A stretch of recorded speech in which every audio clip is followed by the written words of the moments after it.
ya di Desa Pulau, kemudian kecamatannya Lemusin, pemukiman Lamtebah di Kabupaten Aceh Besar, seluas 2 hektar. Jumlah batangnya ada 20.000, kemudian berat bata sekitar 10 ton. Nah, kita bersama-sama instansi terkait, dalam hal ini ada Bea Cukai, ada juga dari BRI BRIN, Badan Riset Inovasi Nasional, dan BIG.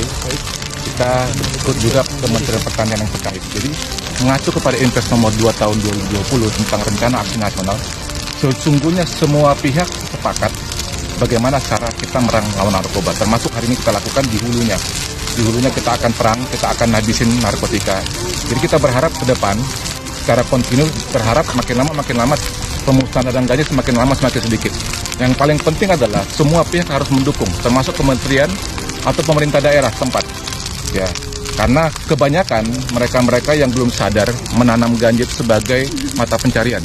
Kita harus pengen rubah mereka.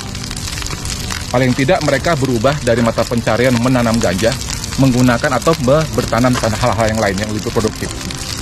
Sebenarnya kalau bicara tentang kemarin ada upaya untuk meletakkan ganja sebagai golongan, bukan di golongan 1, di golongan 3 dalam hal ini medis, sudah Mahkamah Konstitusi sudah memutuskan ditolak. Nah, tadi kan sudah sama-sama rekan-rekan lihat bahwa hasil tes yang dilihat di dalam tes cepat yang di dalam kandungannya ganja itu ada mengandung tetrahidrokannabis. Jadi harapannya nanti ketika kita bawa nanti ke lab, nanti hal ini nanti akan kita uji lagi dan kemudian kita akan menjadikan satu semacam hasil riset kita juga bisa didukung atau bisa juga untuk dilakukan penelitian hal-hal lain untuk kepentingan medis. Jadi kita sangat membuka diri untuk kepentingan apapun itu sepanjang itu memang aturan mengaturnya.